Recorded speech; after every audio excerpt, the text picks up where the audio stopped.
Bom dia, boa tarde, boa noite, pessoal. Vamos dar sequência, então, aos nossos encontros de linguística textual. E agora a gente vai falar sobre as características principais do tipo textual descritivo. Tá? O termo descrição nomeia um resultado, né? E o termo descritivo vai trazer a ideia de um processo, tá? Um procedimento discursivo. Logo, o tipo textual é chamado de descritivo, como também são o tipo narrativo e o argumentativo. O termo descrição deve ser utilizado para definir um texto ou um fragmento de texto que predominam sequências descritivas. Isso aqui é só para a gente poder assim, compreender questão de nome, né? Nomenclatura. Tá, mas e aí? Qual é a definição? Qual é a função do tipo textual, né? O tipo textual descritivo caracteriza-se por nomear, localizar, situar, qualificar os seres no mundo, tanto de maneira objetiva quanto de maneira subjetiva. Nesse tipo textual, o autor ou observador não relata, como lá no tipo narrativo, as transformações de estado, né, que vão ocorrendo progressivamente com pessoas ou objetos, mas as propriedades e aspectos desses elementos em um certo estado. Vamos analisar, então, um pequeno trecho extraído aqui do romance O Cortiço, de Aloysio Azevedo. Vamos lá. Rita havia parado em meio do pátio. Cercavam-na homens, mulheres e crianças. Todos queriam novas dela. Não vinha em trajo de domingo. Trazia casaquinho branco, uma saia que lhe deixava ver o pé sem meia, num chinelo de polimento com enfeites de marroquim de diversas cores. No seu farto cabelo crespo e reluzente, puxado sobre a nuca, havia um molho de manjericão e um pedaço de baunilha, espetado por um gancho. E toda ela respirava o asseio das brasileiras e um odor sensual de trevos e plantas aromáticas. Irrequieta, saracuteando o atrevido e rijo quadril baiano, respondia para a direita e para a esquerda, pondo à mostra um fio de dentes claros e brilhantes que enriqueciam sua fisionomia com um realce fascinador. Então, aqui nesse romance, nesse texto, a gente sabe que um romance não é predominantemente descritivo, ele, na verdade, é predominantemente narrativo, né? O romance.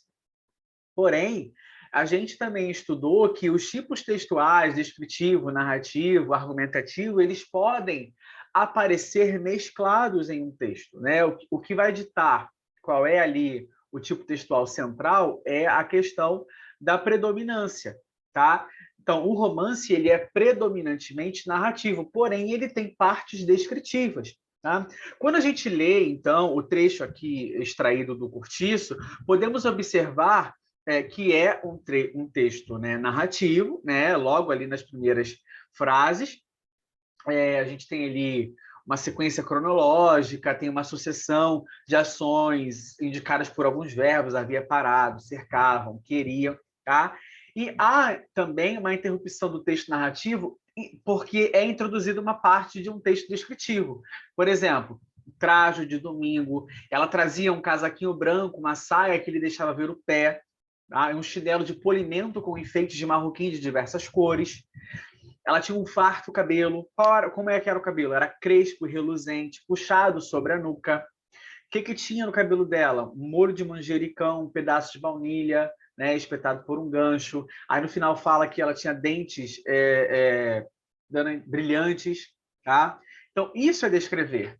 Tá? Então, a gente percebe que essa parte, esse trecho, é descritivo. Tá? E, nesse caso, o autor retrata uma personagem feminina, né, que é a Rita, descreve, né, fisicamente, mostrando ali a sensualidade, falando que ela toda respirava um odor sensual dos trevos e das plantas aromáticas, e requieta, saracoteando o atrevido e rijo quadril baiano.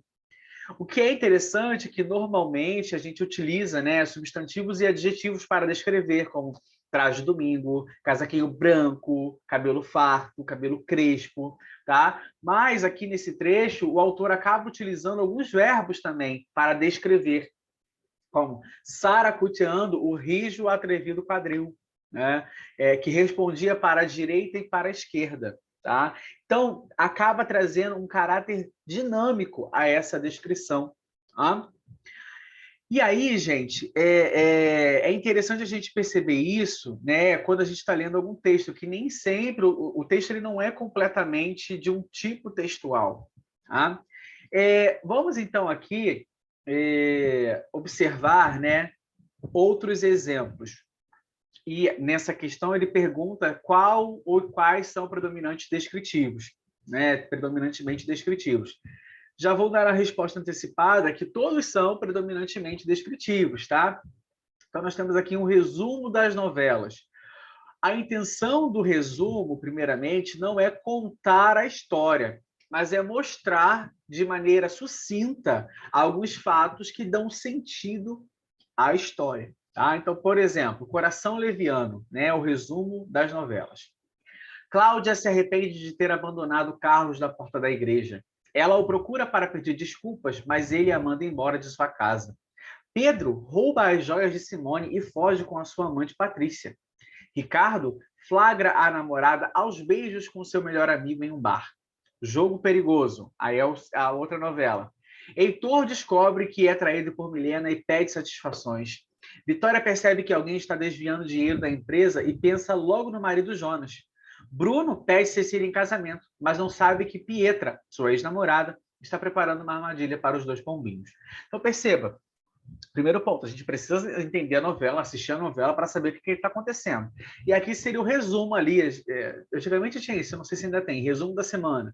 O que ia acontecer ali ao longo da semana nas novelas, né? Então, esse é o resumo, tá? É algo sucinto. Vai mostrar ali, vai descrever alguns detalhes do que vai estar passando, né? Aqui nós temos também um resumo da programação da TV da gente, né? E vem aqui num certo cronograma, né? Que vai resumir a grade de horários da programação. Então, ó, 5h50 a gente tem Aprendendo com a Gente, né? 8 da manhã tem o que? Telecurso. Então, e por aí vai. Então, é um resumo dos programas que vão passar ao longo do dia. Aqui nós temos também... como é que fala? Eu esqueci a palavra agora, que vem falando do tempo, né? Ali, a parte do tempo, que é uma descrição ali, vai descrever como será o clima do dia. Então, ó, parcialmente nublado, parcialmente nublado a nublado, com pancadas de chuvas isoladas no fim da tarde. Para quem mora no Rio de Janeiro, pancadas de chuvas isoladas é só na Baixada, basicamente, né? E o texto D aqui é um anúncio, né, que vai vender ali um carro, um Palio, 4 portas, com documento ok, todo completo, o telefone ali do cara, e é também uma parte descritiva, tá vendo? Como é que é o carro? Ele é prata, ele tem 4 portas, ele é do modelo Fire, tá? O documento tá ok, ele tá completo. Percebam, então, que todos eles têm uma predominância descritiva. Tá? O tipo textual descritivo também pode ser utilizado, né, com verbos. A gente pode utilizar verbos, né, de ação, como marcas próprias do tipo narrativo. Isso, na verdade, os verbos que indicam verbos de ação, né? Como nos textos de receita de cozinha, em que se descreve uma sucessão de ações: fazer, pegar, pôr na água, descascar, descansar ali, deixar parado, enfim. Então, as categorias da língua, né, substantivos, adjetivos, verbos, advérbios, eles não são suficientes para determinar um tipo textual, porque a gente precisa levar em conta qual é a finalidade do gênero textual. Tá? O que o meu gênero textual quer informar? Qual é a função dele? Qual é a finalidade dele? Tá? Vamos ver, então, alguns elementos do tipo descritivo. Um texto em que predominam sequências textuais descritivas apresenta um observador, um tema núcleo, que pode ser um objeto, um ser animado ou inanimado, um processo, um conjunto de dados selecionados ali para descrever o tema núcleo, tá? Esse tema núcleo, por exemplo, se a gente faz uma descrição de uma casa, quem é o tema núcleo? A casa. Tá? Se eu faço a descrição de uma mulher, quem é o tema núcleo? A mulher, ok? Então, no exemplo ali do cortiço, o nosso tema núcleo é a Rita, tá? É a Rita, tá? Cadê? O traje, né, de domingo, as descrições ali são os dados selecionados para descrever o tema núcleo. Com que roupa que ela estava, como era o seu cabelo, como era o seu dente, qual era o seu aroma. Esses são os dados para descrever o tema núcleo, certo?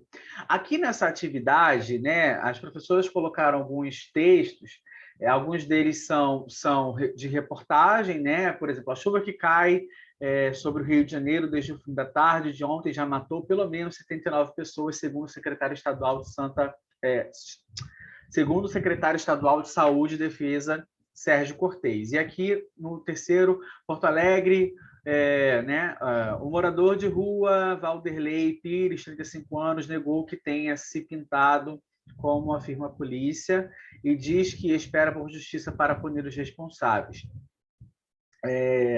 E aqui no primeiro vem falando da piedade de Jesus, né? Que teria ele 30 anos, boa estatura, carne ampla e rija, cabelos fortes, de castanho fulvo, que seria ali um castanho mais avermelhado, dentes pouco alvos, ou seja, ela tinha um dente amarelado, porém eram perfeitos, cara cheia, fisionomia aberta, um todo de aqui uma bondade meio boba, meio inocente, tá? E ela tinha uma simpática expressão de honestidade simples e natural. Então, perceba, de quem eu estou falando, quem é o meu tema núcleo? A piedade de Jesus.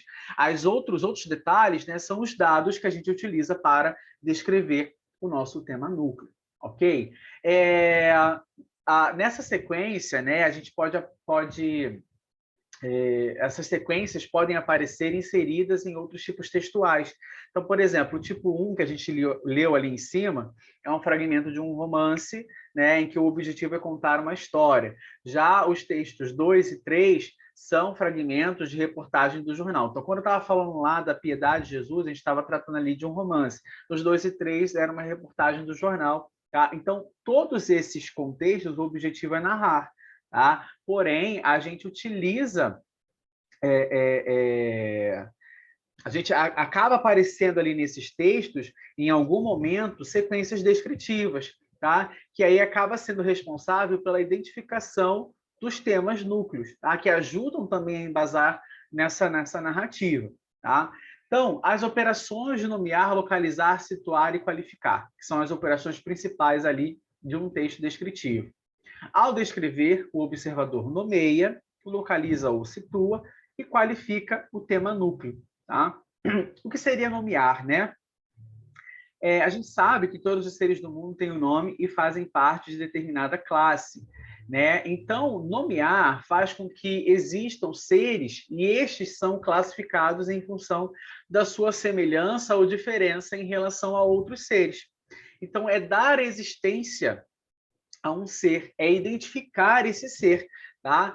E a gente pode utilizar diferentes categorias para dar essa existência. A gente pode utilizar a denominação, a gente pode usar a indeterminação, a gente pode fazer ali uma concretização, uma atualização, a gente pode colocar esse ser aí como uma dependência, como uma designação, pode quantificar, pode enumerar, tá? Tudo isso vai ser etapa de nomear.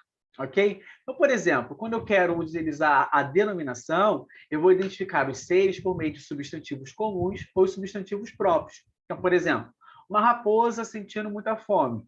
Qual é a denominação aqui? A raposa. Tudo era matéria, as curiosidades de Capitu. Então, eu estou falando aqui, ó, da Capitu, o substantivo próprio, né? Eu posso fazer, então, a indeterminação, né, que vai produzir ali um falso anonimato. Eu posso aplicar essa indeterminação por um substantivo comum, né? E aí, por exemplo, vai ficar assim, ó, certa vez um homem E aí eu continuo. Eu não digo quem é o homem, mas certa vez um homem, tá? Eu posso utilizar também algum asterisco, tá? Por exemplo, aqui, cadê? Ah, sim, ó. Um italiano, Frei, papapá, e eu não digo quem é o Frei, tá? Ou eu posso utilizar também, cadê? Uhum.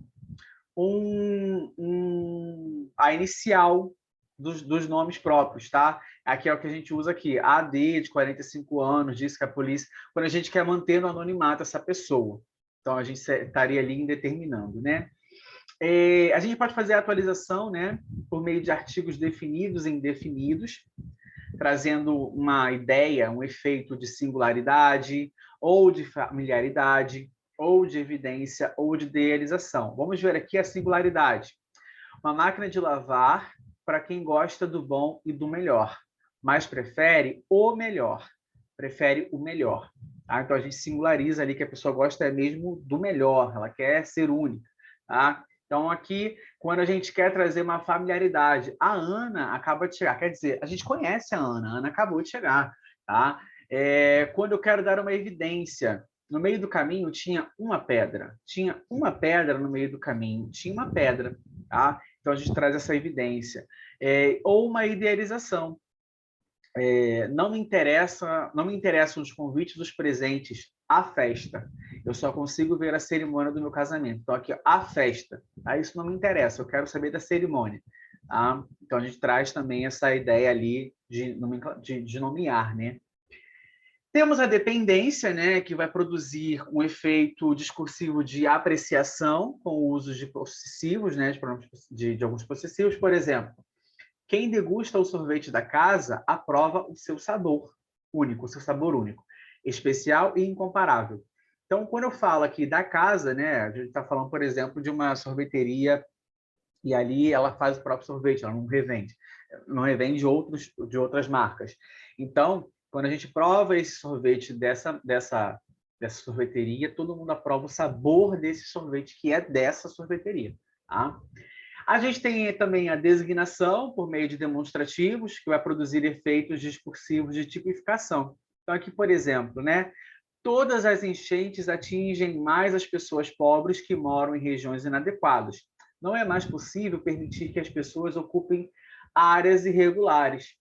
É preciso que os administradores públicos antevejam isso. Antevejam o quê? As enchentes que atingem pessoas pobres que moram em regiões inadequadas. Tá? Pessoas que ocupam áreas irregulares. E se isso traz de volta o que já foi dito, é uma anáfora. Ressaltando que esta é a pior chuva da história. Então, aqui ele faz uma catáfora, ele antecipa algo. O que é esta? A pior chuva da história. Tá? A gente tem também a quantificação, né, por meio de quantificadores, vai produzir ali efeitos discursivos de objetividade ou de subjetividade. Então, por exemplo, 27% dos voos atrasaram no Santos Dumont. Olha, eu estou dando dado exato, é bem objetivo. Agora aqui, a mulher chamava-se Piedade e teria 30 anos. Quer dizer, eu acho que ela tem 30 anos. É um pensamento que eu tenho, uma impressão que eu tenho. Tá? Bom, a gente tem a enumeração, né, que pode ser feito por deiticos, por artigos, ou deiticos de artigos ou de nomes no plural, não precedidos de artigo, tá? E permite ali fazer listas de seres ou objetos, qualidades, lugares e ações. Então, por exemplo, lista de chá de panela, garfos, facas, colheres, pratos, lista de compras do mercado, tomates, batata, banana, alho, arroz, feijão, carne, frango. Isso é uma enumeração. Tá? Uma outra operação do tipo textual, descritivo, seria localizar e situar. Né? O que é, então, essa operação? Ela consiste em determinar o lugar que um ser ocupa no espaço e no tempo. A gente faz isso por meio de advérbios ou nomes que dão a ideia de tempo e espaço. Tá? O observador pode fornecer dados precisos ou localizar, ou ao contrário, localizar o tempo e o espaço de forma incerta. Então, eu posso dizer aqui, ó, Deve chover até sexta-feira em todo o estado do Rio de Janeiro, com alerta para a região serrana e norte fluminense. Eu estou dizendo exatamente onde vai acontecer, quando vai acontecer e etc. Na madrugada dessa sexta-feira. Tá? Então, eu estou pontuando aqui de maneira bem precisa, ok? Agora, quando eu não sei, né, de maneira vaga, durante a semana é capaz, poderá chover. Ou então, era uma vez uma cidade bem distante, sabe? Aqui a gente não apresenta detalhadamente uma cidade bem distante.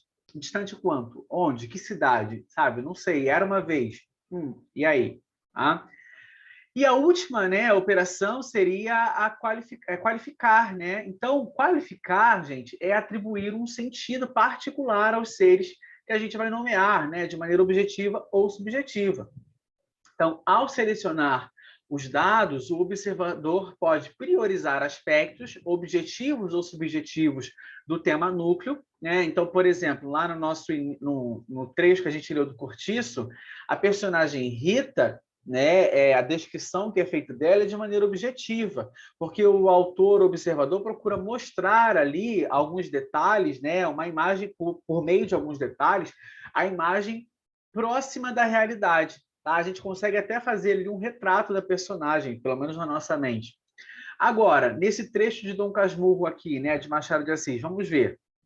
Tinha me lembrado a definição que José Dias dera deles.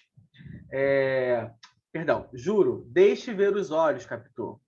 Tinha me lembrado a definição que José Dias dera deles, olhos de cigana oblíqua e dissimulada.